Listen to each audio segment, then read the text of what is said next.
The radio signals from the small blue planet reached the Galactic Council's listening post on a quiet Tuesday morning.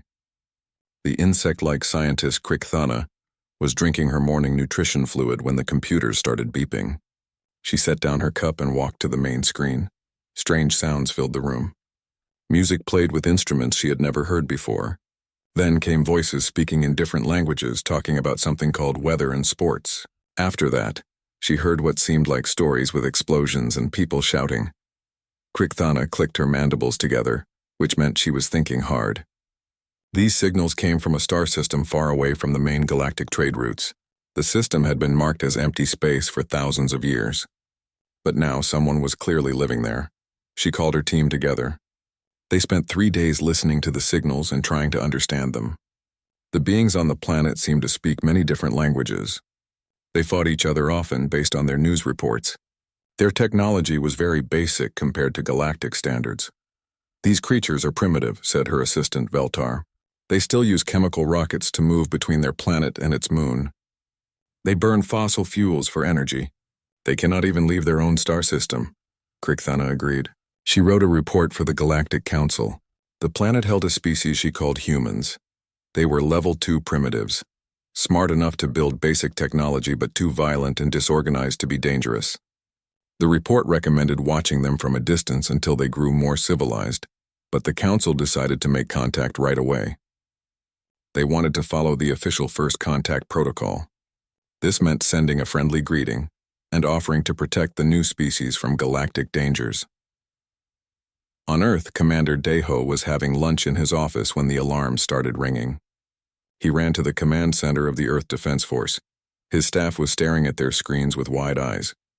"Sir," said Lieutenant Park, "we're getting a transmission from space. It's not from any of our satellites or space stations." Deho looked at the main screen. Numbers and symbols scrolled across it, followed by sounds that were definitely not human. Then, in broken English, a voice spoke. "Greetings, humans of Earth. We are the Galactic Council. We come in peace. You are no longer alone in the universe.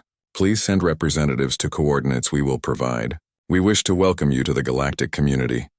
The room went completely silent. Deho felt his heart beating fast.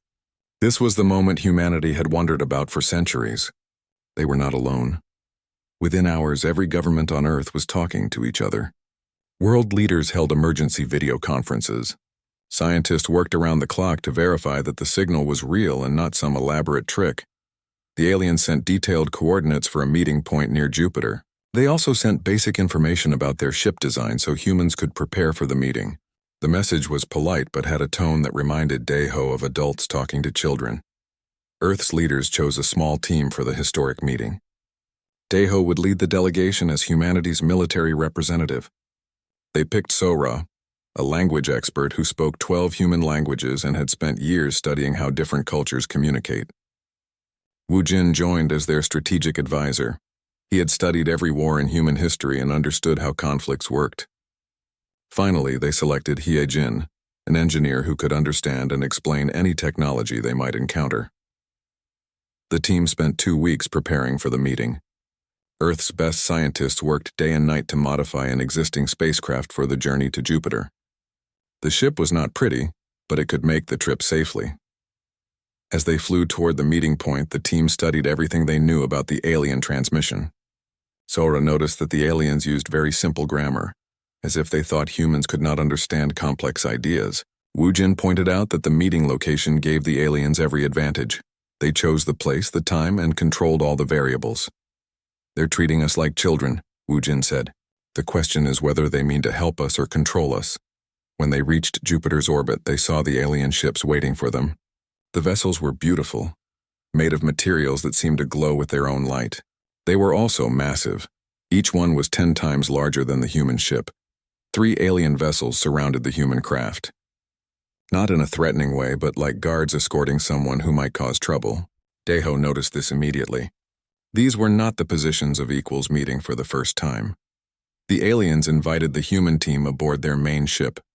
The beings who met them were tall and graceful, with pale skin that seemed almost transparent. They moved like dancers and spoke in musical voices. Their leader introduced herself as Ambassador Yelnara. "Welcome, young humans," she said with a smile that did not quite reach her eyes. You have taken your first steps into a larger universe. We are here to help guide you safely into galactic civilization. The ambassador led them through halls filled with technology that seemed like magic to human eyes. Walls showed images of space without any visible screens. Lights followed them as they walked, appearing and disappearing as needed. Everything was smooth and perfect. In the meeting room, Ambassador Yelnara explained how the galaxy worked. Thousands of species belonged to the Galactic Council. They traded with each other, shared knowledge, and kept peace between the stars. But not every species was ready for such responsibility. Young species like yours need protection, she explained. The galaxy can be dangerous for those who are not prepared. We will assign an overseer to help guide your development. You will be safe under our care. Deho asked what this meant for Earth's independence. The ambassador's smile became slightly less warm. Independence comes with wisdom and maturity, she said. For now, you must trust us to know what is best. You may continue to govern your own planet, but any travel beyond your star system must be approved by your overseer. Any new technology development must be monitored to ensure it is safe. Sora translated this in her mind. Earth was becoming a protectorate, not a partner. The aliens were not offering friendship between equals. They were offering to be humanity's caretakers. The meeting ended with formal ceremonies and the exchange of cultural gifts. The aliens gave humans a small device that could translate their languages. In return, humans offered examples of their art, music, and literature. As the human team prepared to leave, Ambassador Yelnara made one final announcement. Overseer Thelmora will arrive at your planet within 1 of your months. He will establish a monitoring station and begin the assessment process. Please prepare your people for this next step in your development. During the flight back to Earth, the team was quiet for a long time. Finally, Heejin spoke up. Did anyone else notice how they kept calling us young and talking about our development like we're children? Woojin nodded. They've already decided what we are before really learning about us. That's either arrogance or ignorance. Both can be dangerous. Deho stared out at the stars. They think they know everything about us from some radio signals in one meeting.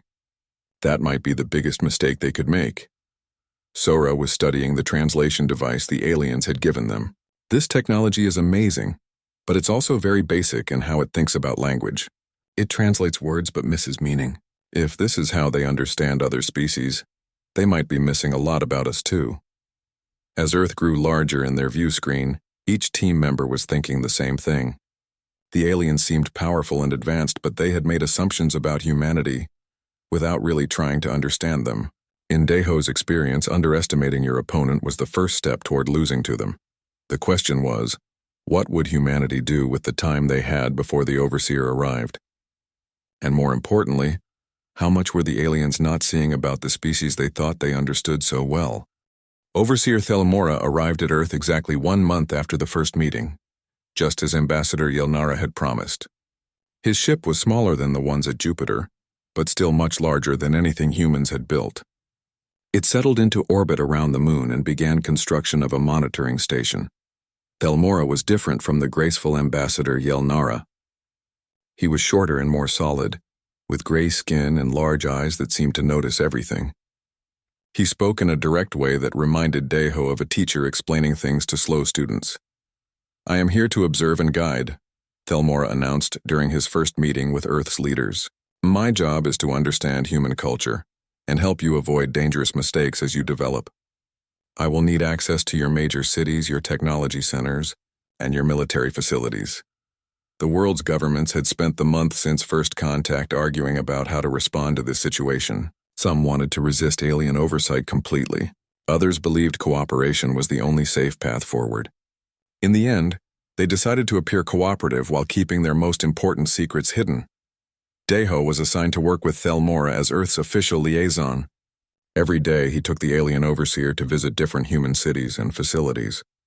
Thelmora carried a small device that recorded everything he saw and heard. Each evening, he sent reports back to the Galactic Council. The overseer found human behavior fascinating but also disturbing. He watched news reports about wars, crime, and political arguments. He observed humans in their daily lives, working, shopping, arguing, laughing, crying. In his reports, he described humans as emotionally unstable primates with basic tool-making abilities. They fight each other constantly, he wrote to the council. They cannot agree on simple things like how to govern themselves or share resources. Their technology is crude and dangerous. They use nuclear weapons and pollution-causing energy sources. They show some intelligence, but they are clearly not ready for galactic civilization. What Thelmora did not see was what happened in the hidden places he was not shown. While he studied obvious human facilities, Earth's real work was happening in secret locations around the world. Hye-jin led the most important of these secret projects. Working in a facility built deep underground in South Korea, she and her team studied everything they had learned about alien technology during the Jupiter meeting. They had taken detailed scans of the alien ships and equipment, using sensors hidden in their clothes and equipment. The results surprised everyone. Alien technology was advanced, but it was not as superior as it first appeared. The aliens used energy sources that were very efficient, but humans had already discovered the same principles in their own research. The alien computers were powerful, but they worked in simple, predictable ways. It's like they found one good way to do things and never tried to find better ways. Hye-jin explained to her team. Their technology is very refined, but it's not very creative. Working with physicist Min-ho, Hye-jin's team began developing improvements to alien designs. Min-ho discovered that human theories about space travel were actually more advanced than alien methods. The aliens used brute force to bend space for faster-than-light travel. Humans had theoretical models for more elegant solutions. Computer specialist Hye-jin made even more surprising discoveries. Alien artificial intelligence was powerful but very limited. The aliens had never developed concepts that humans took for granted, like multitasking or learning from mistakes. Their computers could process enormous amounts of information, but they could only think about one thing at a time. It's like they built calculators instead of minds, Hye-jin told the team. They're very good calculators, but they can't adapt or improvise. While the scientists worked on technology, Captain Jae-sung was building something even more important, a hidden network connecting Earth's military forces. Before the aliens arrived, the world's armies often competed with each other. Now they were learning to work together against a potential common threat. Jae-sung traveled secretly between military bases around the world. He helped establish communication systems that the aliens could not detect. He coordinated training programs that combined the best tactics from every human military tradition. Most importantly, he planned how Earth's forces could work together if they ever needed to fight. The aliens never noticed this growing cooperation because they were looking for the wrong things. Thelmora expected to see primitive tribes fighting each other for resources. Instead, he found nations that argued about politics and economics but shared the same basic values about freedom and self-determination. Human conflicts are mostly about ideas, not survival, Thelmora reported to the council. They fight about how to organize their societies, not about territory or resources. This suggests they have moved beyond primitive tribal behavior. But they lack the wisdom to resolve disputes peacefully. What the overseer could not understand was that human arguments were actually a form of cooperation. When humans disagreed, they talked about their differences, tested ideas against each other, and eventually found solutions that worked for everyone. The aliens saw chaos where humans saw democracy in action. Sora spent her time studying Thelmora himself. As Earth's official translator and cultural liaison, she met with the overseer every day. She asked him questions about galactic civilization and listened carefully to his answers. Slowly, she began to understand how aliens thought about the universe. The Galactic Council believed that advanced species were naturally peaceful and rational. They thought that intelligent beings would automatically cooperate once they developed enough technology. The idea that advanced species might still disagree or compete was foreign to them. They think intelligence leads to conformity, Sora explained to Daeho. They can't imagine that smart people might have different ideas about how to live. That's why they see our diversity as primitive behavior instead of strength. Sora also noticed that Thelmora asked the same types of questions every day. He wanted to know about human government, technology, and military capabilities. But he never asked about human creativity, adaptability, or problem-solving skills. He was measuring humans against alien standards instead of trying to understand what made humans unique. After 3 months of observation, Thelmora filed his comprehensive report on humanity. The document was over 1,000 pages long and covered every aspect of human civilization that he had been able to study. His conclusions were clear. Humans are a developing species with limited potential for galactic integration. They possess basic intelligence and have achieved primitive space travel, but they lack the emotional stability and rational thinking necessary for advanced civilization. They are prone to violence and cannot cooperate effectively on a planetary scale. The report recommended minimal oversight of human development. This species poses no conceivable threat to galactic stability, Thelmora wrote. They lack the intellectual capacity for meaningful technological advancement beyond their current primitive level. Standard monitoring protocols should be sufficient to ensure they do not develop dangerous technologies or attempt unauthorized space travel. The Galactic Council accepted the report without question. Thelmora had extensive experience evaluating primitive species, and his assessment matched their expectations. Humans would be left mostly alone, with periodic check-ins to ensure they were not causing problems. What none of the aliens realized was that their entire evaluation had been based on false assumptions. They had looked at human surface behavior and missed the deeper patterns that made humanity truly dangerous to their ordered galactic civilization. They had seen human conflicts and assumed humans could not cooperate. They had not recognized that human competition actually drove innovation and improvement. They had observed human emotions and concluded that humans were unstable. They had not understood that human feelings were the source of their greatest strength, the ability to care about abstract ideas like freedom and justice. Most importantly, the aliens had evaluated human technology and decided it was primitive. They had not noticed that humans were already improving on alien designs in secret. They had not considered that human creativity and adaptability might be more valuable than raw technological power. As Thelmora filed his final report and prepared to return to routine monitoring duties, Earth's hidden projects were reaching important milestones. Heejin's team had successfully built improved versions of alien power systems. Minho had developed faster-than-light drive designs that surpassed alien capabilities. Yejin had created artificial intelligence systems that could outthink alien computers. Jae-sung had completed the organization of Earth's unified defense network. For the first time in human history, every military force on the planet was prepared to work together toward a common goal. And Sora had compiled a detailed analysis of alien psychology and culture that revealed critical weaknesses in their thinking. She understood how they made decisions, what they feared, and how they could be surprised. None of the aliens suspected that humanity was anything more than what their reports described.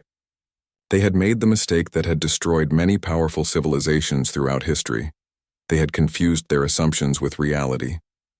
The stage was set for humanity. The crisis began in a distant part of the galaxy, far from Earth and the peaceful worlds of the Galactic Council. The Vor Empire had been contained in their home systems for over 200 years by a combination of trade sanctions and military blockades. The Council believed the aggressive species had learned to accept their limitations. They were wrong. The Vor had spent those 2 centuries building ships and training soldiers in secret. When they finally struck, they moved with a speed and violence that shocked the galaxy. 3 Council worlds fell in the first week. 7 more were evacuated as Vor fleets advanced through systems that had not seen war in 1,000 years. Admiral Korthak, the Council's senior military commander, called for an emergency meeting of all member species. The great assembly hall filled with representatives from hundreds of worlds, all speaking in worried voices about the Vor advance. "The situation is serious but manageable," Admiral Korthak announced to the assembled delegates. "We have superior technology and overwhelming numbers. The Vor cannot sustain their advance against our combined forces," but the Admiral's confidence proved misplaced. The Council's military forces had been created to keep peace between civilized species who followed the same basic rules of warfare. They were not prepared to fight an enemy that ignored honor codes and used tactics that no civilized species would consider. The Vor attacked civilian targets to create fear. They used captured Council ships as weapons, ramming them into space stations. They pretended to surrender, then self-destructed their vessels when rescue ships approached. Every principle of civilized warfare meant nothing to them. Council fleets suffered devastating losses in battle after battle. Species that had been proud warriors in ancient times discovered that their soldiers were not prepared for real war. Their tactics were ceremonial. Their strategies assumed their enemies would follow predictable patterns. As the crisis deepened, Admiral Korthak made a desperate decision. He activated the galaxy-wide conscription protocols that had not been used in over 500 years. Every member species would contribute forces to the war effort. Even client species under Council protection would be required to provide soldiers. When the conscription order reached Earth, Thelmora delivered it personally to the world's leaders. He seemed embarrassed by the requirement but explained that galactic law left no exceptions. Earth must provide 10,000 soldiers for auxiliary support roles, he announced. Your people will not be placed in dangerous combat positions. The Council understands that humans are not prepared for advanced warfare. You will serve in logistics, transportation, and basic security duties. Deho, now promoted to general after his work with the Alien Oversight Program, accepted the conscription order on behalf of Earth. He promised that humanity would do its duty to support the galactic community. Thelmora seemed relieved that the primitive humans were being cooperative. What Thelmora did not know was that Earth had been preparing for exactly this moment. The year of alien oversight had given humanity something invaluable: time to prepare and motivation to excel. In the hidden facilities around Earth, Hyojin's research teams had achieved breakthroughs that amazed even her. Working with improved alien technology as a starting point, they had developed power systems that were 30% more efficient than anything the aliens used. The new designs were smaller, lighter, and produced almost no waste heat. Minho's faster-than-light drive technology had progressed even further. Human ships could now travel between star systems in half the time it took alien vessels. More importantly, human drives could operate in conditions that would strand alien ships, like areas with high gravitational interference or electromagnetic storms. Yejin had revolutionized computer technology by combining alien processing power with human programming concepts. Her artificial intelligence systems could multitask, learn from experience, and adapt to new situations in real time. They could outthink alien computers in every practical application, but the most important development had happened in human military thinking. Jae-sung had worked with officers from every Earth nation to create new tactical doctrines that combined human military history with alien technology. The result was a way of fighting that no galactic species had ever encountered. While aliens fought with honor codes and predictable formations, humans had developed tactics based on deception, flexibility, and rapid adaptation. They studied their enemies for weaknesses instead of relying on superior technology. They coordinated between different types of forces instead of using single-purpose fleets. As Earth prepared to send its auxiliary force to the Galactic War, Woojin coordinated the secret deployment of these advanced capabilities. The 10,000 soldiers that Thelmora expected were actually the crew for a small fleet of ships that incorporated the best of human technological improvements. The human vessels looked similar to alien designs from the outside, but they were completely different inside. They were faster, more efficient, and equipped with AI systems that could outperform anything in the galactic fleet. Most importantly, they were crewed by humans who understood war in ways that peaceful galactic species had forgotten. Sora used her position as cultural liaison to gather intelligence about the galactic military structure. She discovered that most Council species had never fought a real war. Their conflicts were territorial disputes that were settled through demonstrations of technological superiority rather than actual combat. They're like children playing war games, she reported to Deho. They have rules about what's fair and what's honorable. They can't imagine an enemy that doesn't follow the same rules. The human force that traveled to the staging area for Operation Stellar Shield looked exactly like what the aliens expected. A small fleet of primitive ships carrying soldiers who would serve in support roles. Admiral Korthak assigned them to rear area duties, well away from the actual fighting. I appreciate Earth's contribution to this effort, the Admiral told Deho during the briefing. Your people show courage in volunteering to serve despite their limitations. Rest assured that we will keep your forces safe, while the real soldiers handle the dangerous work. Captain Jae-sung, now commanding the human fleet, accepted these orders with appropriate humility. He positioned his ships in the logistics area and began the supposedly simple task of transporting supplies between Council vessels. What the aliens did not notice was that human ships were using their time in the rear areas to study everything about galactic military operations. Yejin's AI systems analyzed alien communication protocols, tactical procedures, and technological capabilities. Every day of preparation gave humans more advantages that their allies never suspected they possessed. The Vor Empire continued to advance despite the Council's mobilization. Their brutal tactics and willingness to ignore civilized warfare conventions gave them advantages that superior technology could not overcome.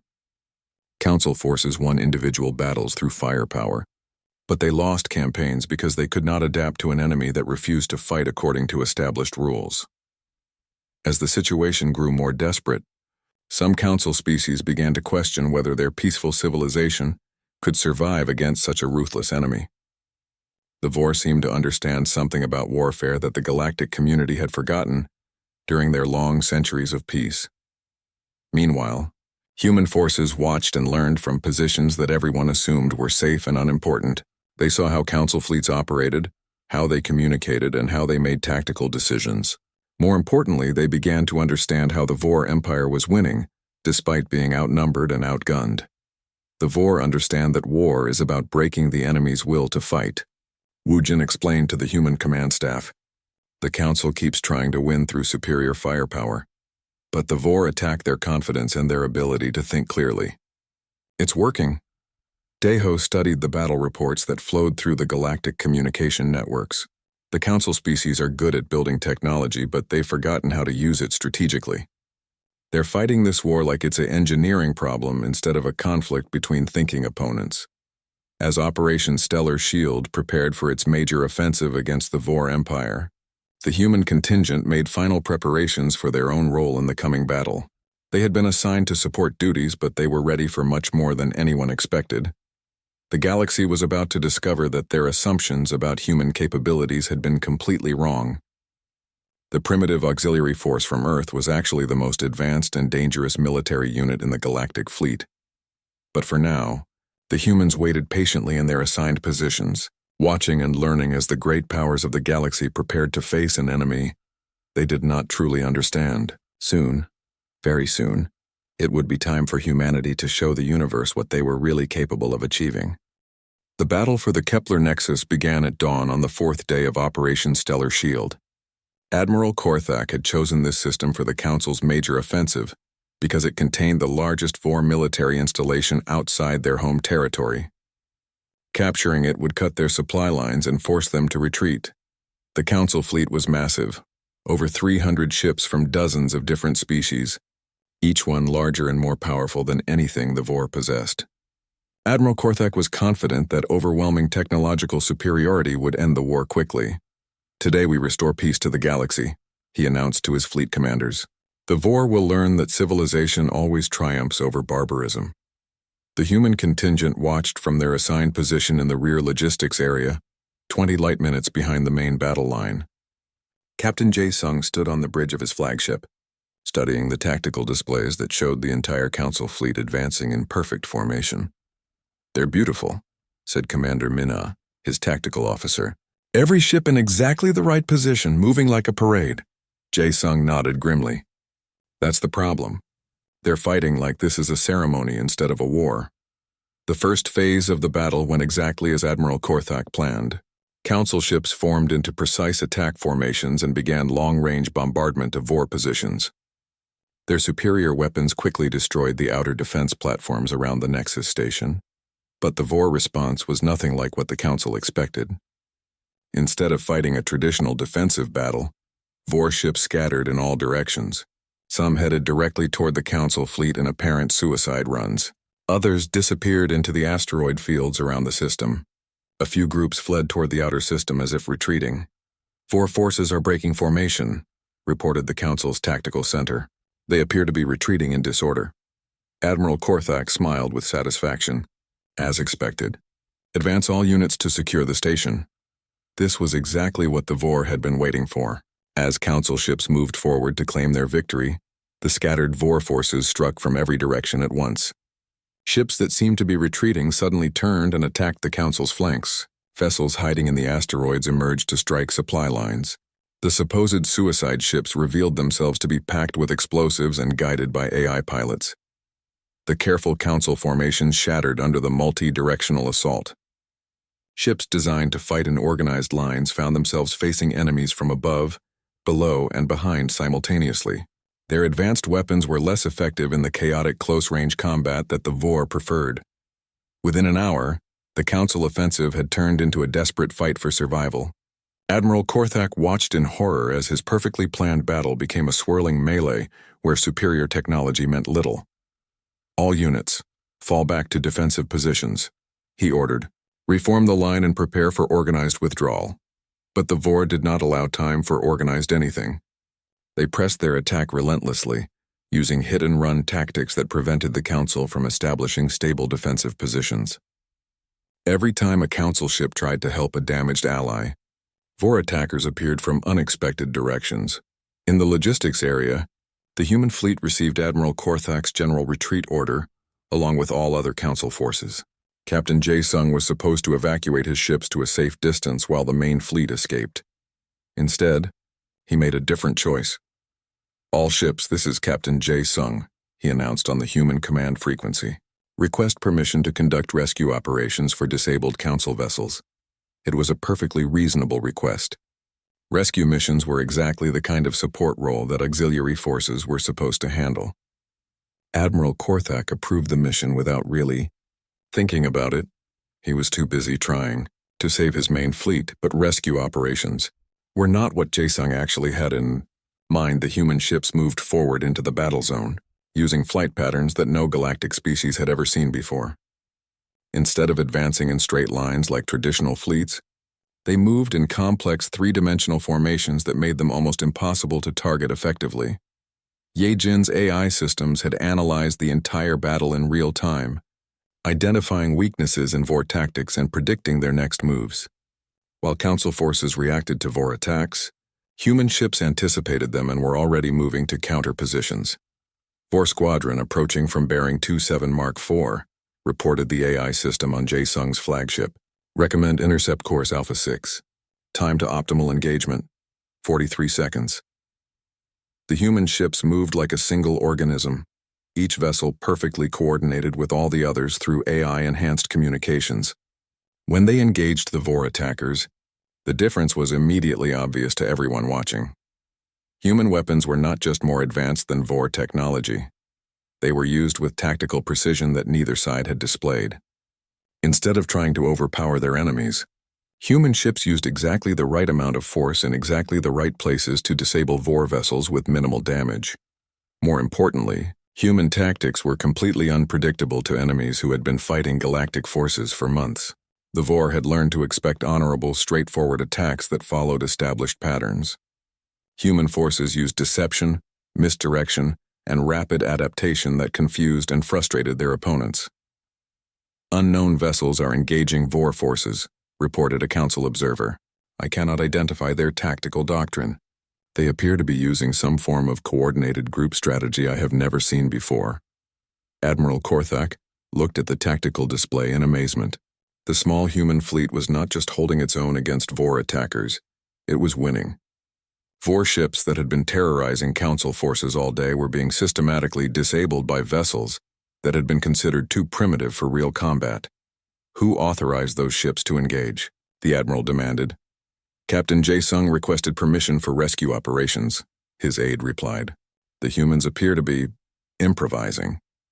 On the ground, Wu Jin led the human marine contingent in operations that were even more shocking to galactic observers. While Council ground forces fought with honor guards and formal assault patterns, human soldiers used tactics that seemed to come from an entirely different understanding of warfare. They moved through the Nexus station in small teams that coordinated through secure communication networks. Instead of trying to overwhelm defenders with superior firepower, they used stealth, misdirection, and rapid movement to appear where enemies did not expect them. Most surprising of all, human soldiers captured Vor positions without destroying them. While other galactic forces saw war as a process of elimination, humans treated it as a problem to be solved with minimum necessary force. "The human ground forces have secured the station's command center," reported a shocked Council observer. "Vor resistance has collapsed in their sector. I repeat, the humans have somehow taken control of the primary objective." But the most dramatic revelation came when Yejin's AI systems began their electronic warfare operations. Council species had never developed sophisticated computer attack capabilities because they considered such tactics dishonorable. The Vor had some defensive systems, but nothing prepared them for what human technology could accomplish. Human AI infiltrated Vor communication networks and began feeding false information to their commanders. Vor ships received orders to attack positions where no enemies existed, while real threats went undetected. Their coordination broke down as their own communication systems worked against them. Vor forces are reporting massive communication failures, the Council Tactical Center announced. Their fleet coordination is collapsing. Within 3 hours of human engagement, the battle for Kepler Nexus was over. The Vor fleet was either destroyed, captured, or in full retreat. The station that Admiral Korthak had thought would take days to capture was completely under human control.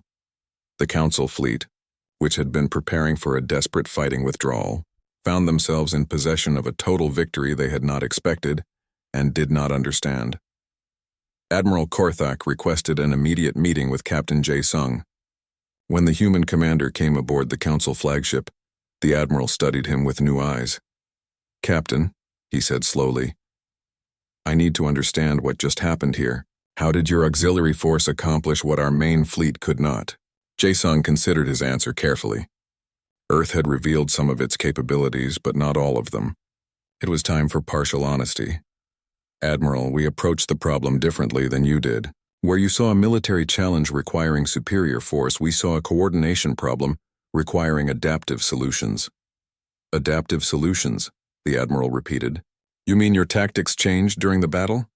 "Our tactics change every few minutes during battle," Jae-sung explained. "We study the enemy, find their weaknesses, and exploit them. When they adapt to counter our moves, we adapt to counter their adaptations." Admiral Korthak was quiet for a long moment. Finally, he asked the question that would change everything. "Captain, what else can your people do that we do not know about?" It was the moment that General Dae-ho had been preparing for since the day of first contact. The galaxy was finally ready to learn that the victory at Kepler Nexus sent shockwaves through both sides of the Galactic War. News of the human intervention spread quickly through Council communication networks, creating confusion and hope in equal measure.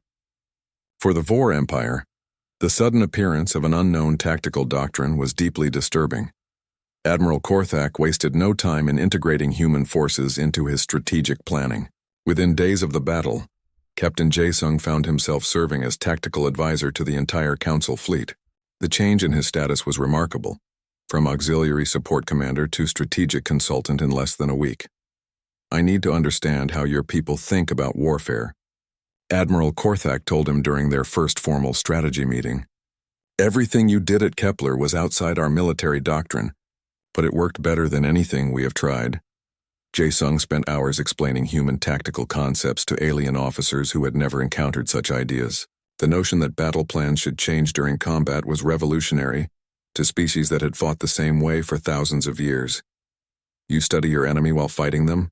asked Commander Velhan, a senior Council officer.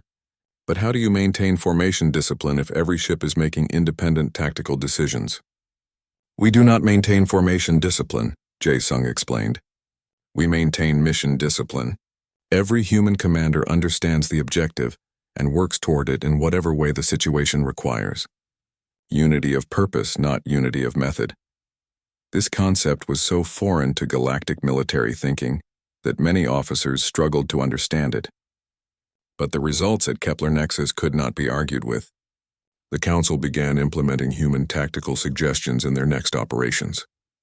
Meanwhile, the Vor Empire was conducting its own analysis of the Kepler battle. Their military leaders studied every recording of human combat operations, trying to understand what had gone wrong with their proven tactics. War Master Groktar, the Vor's supreme military commander, called for an emergency council of his senior officers. "These new enemies fight like no species we have encountered," he announced. "They do not follow predictable patterns. They adapt faster than we can counter their moves."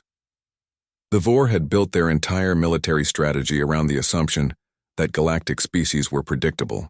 Council forces always fought with honor codes and established formations. This made them easy to manipulate and defeat even when they had superior technology. But humans fought without honor codes. They used deception as naturally as breathing. They changed tactics not just between battles, but during individual engagements. For a military culture based on rigid discipline and predetermined strategies, this adaptability was impossible to counter. After 3 more major battles, all of which ended in human-led council victories, War Master Groktar made a decision that shocked his own empire. He requested a meeting with the council leadership to discuss surrender terms. The war cannot be won, he told his officers. These humans have introduced variables that our doctrine cannot account for. Continued fighting will only result in the destruction of our civilization. The formal surrender negotiations took place at a neutral space station in the Centauri system. Admiral Korthak led the council delegation, with General Deho serving as humanity's representative. It was the first time that humans had participated in galactic diplomacy as equals, rather than protected clients. War Master Groktar was a massive being, nearly 3 meters tall with armor-like skin and eyes that burned with frustrated intelligence. When he saw the human delegation, he stared at Deho for a long moment. "You are the species that ended our expansion," he said finally. "I must know.